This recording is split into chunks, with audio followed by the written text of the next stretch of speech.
So, good morning everyone. My name is Maria Julia Reyes from Section 13. So, our topic is we talk about Article 1, title, policy, objectives, terms, and practice.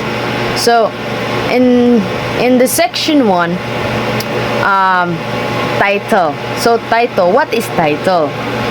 So, like, for example, is the Philippine Criminology's Professional Action of 2018.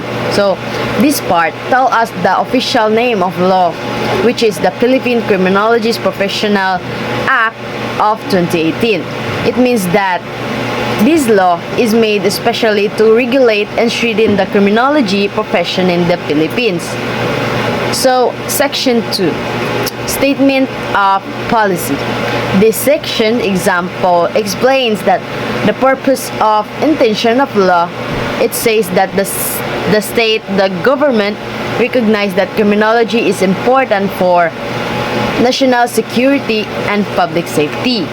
So, in other words, criminology plays a key role in maintaining peace, solving crimes, and helping ensure safety in the country.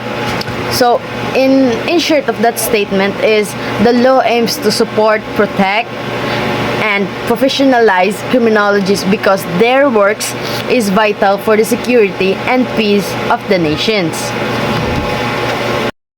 Everyone, my name is Ramson de la Serna, and today we're gonna tackle about Section 3 objectives. A. The examination of registration and license for criminologists is government agency administer exams and issue license to qualified individuals who want to become criminologists. B. The supervision, control, and regulation of the practice of criminology. A regulatory board oversees and controls the practice of criminology to ensure the professional and ethical standards are met. C. The standardization and regulation of criminology education. The system ensures that all criminology education meets uniform quality standard and requirements. D. The development of the professional competence of criminologists through continuing professional development. And the criminologists are required to continually update their skills and knowledge through professional development programs. E. The integration of all criminologists, professional groups, and members of all registered criminologists to the accredited professional organization. All registered criminologists are required to join one accredited professional organization for unity and the professional growth. In short, the Act aims to ensure qualified, competent, and unified criminologists professional. That's all. Everyone, our topic for this title, Policy, Objectives, Terms, and Practice Board. This is the Professional Regulatory Board for Criminologists. This is the specific board with the PRC, the oversees the criminologist provision. CHID. It is the government agency in the Philippines responsible for regulating and supervising higher education institutions. In the context of criminology, CHID formulates policies and standards for criminology education programs in college and universities. It ensures that this program meet the required academic standard and produce competent graduates.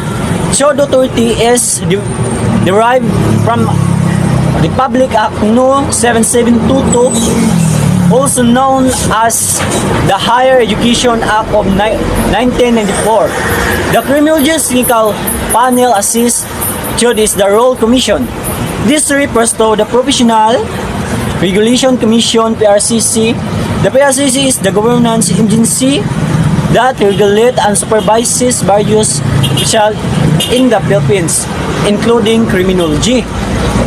It administers ensure examinations, issues professional license, and sets ethical and professional standards. The PRCs mandate is based on Republic Act No. 18981, the PRC Moderations Act of 2000, which aims to modernize and improve the regulation of professionals in the country. Criminology. This is the scientific study of crime. It involves understanding the cause of the crime, the behavior of criminals, and the impact of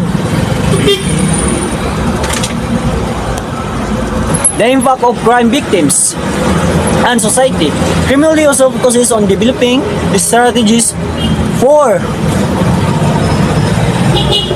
crime prevention and control as a field of study. It grows on various disciplines such as sociology, physiology, law, and political science to provide a comprehensive understanding of the crime. Profession. In this context, profession refers to the practice of criminology as skilled occupation involves the application of criminological knowledge, principles, and techniques in various settings, such as law enforcement, corrections, research, and academia. The criminology profession requires specialized training, ethical, and a commitment to upholding justice and public safety. Registered criminology.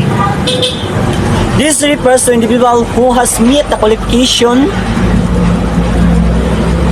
criminologist professionally. To become a registered criminologist, a person must graduate with a degree in criminology, pass licensure examination administered by the PRC, and obtain a certificate of registration or a professional identification card.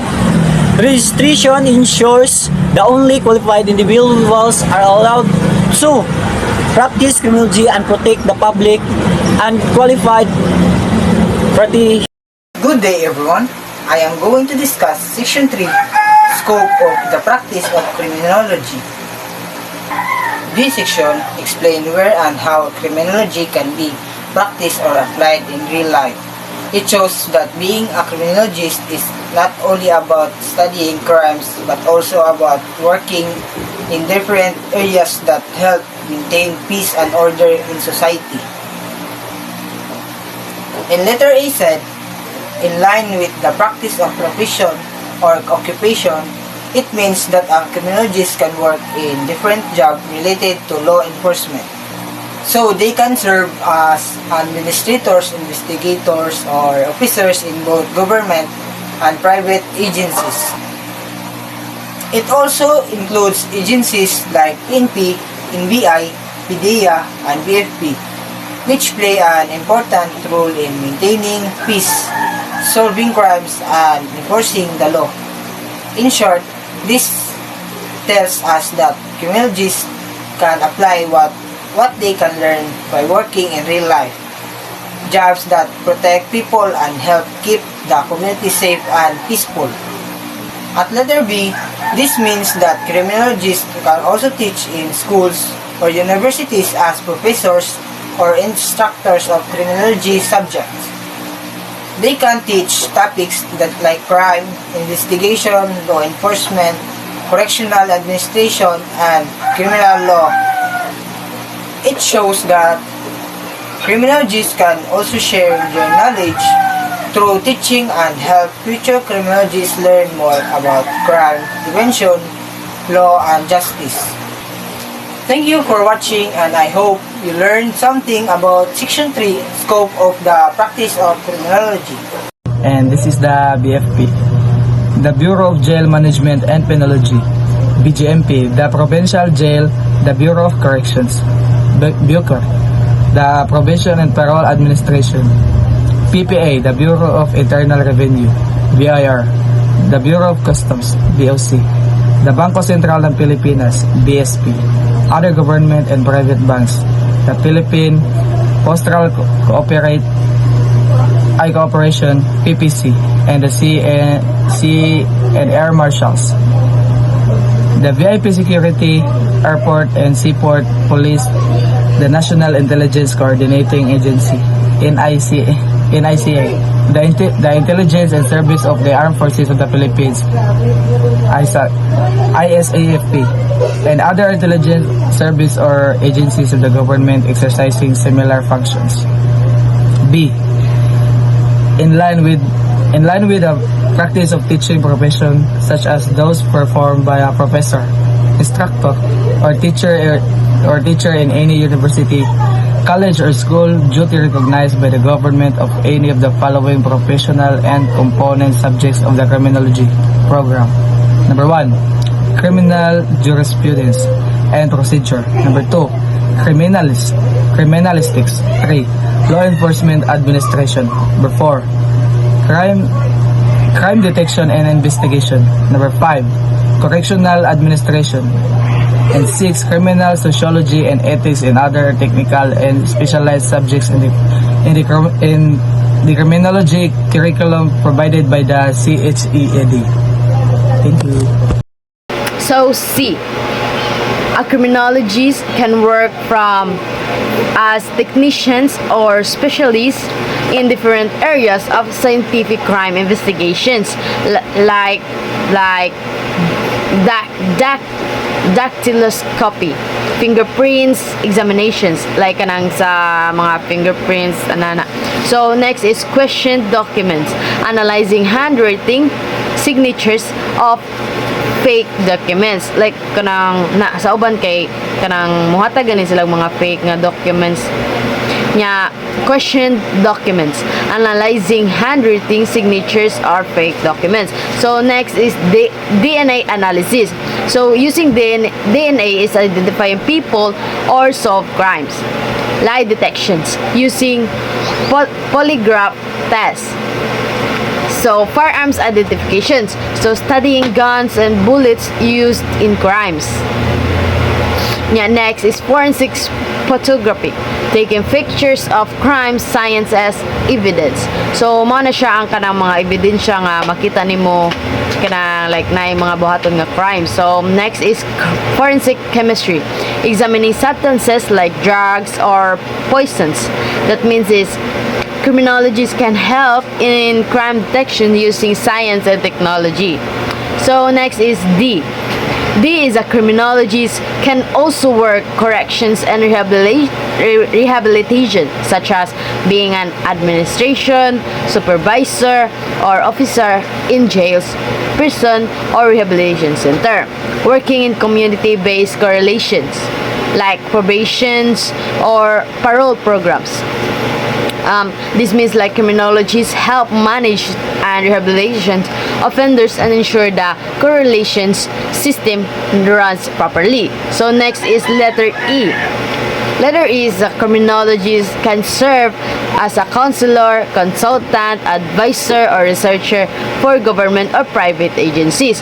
They can study or give advice on causes of crime, juvenile delinquency, like children in conflict with the law, treatment and rehabilitations and offenders, police and law rehabilitations of offenders, police and law enforcement administrations, and public safety and national security. This means that criminologists that can research and help improve criminal justice policies and advise organizations on safety and crime preventions. So next is letter F. Letter F is criminologists can also work in the private sector. For example, private investigations or detective, like mga kanang, for example, kanang mga asset, nana. So, consultant or agent. Administration in a private security or investigation agencies. That this allows criminologists to use their skills in private investigation, surveillance, and security management. Like in overall, in the summary, this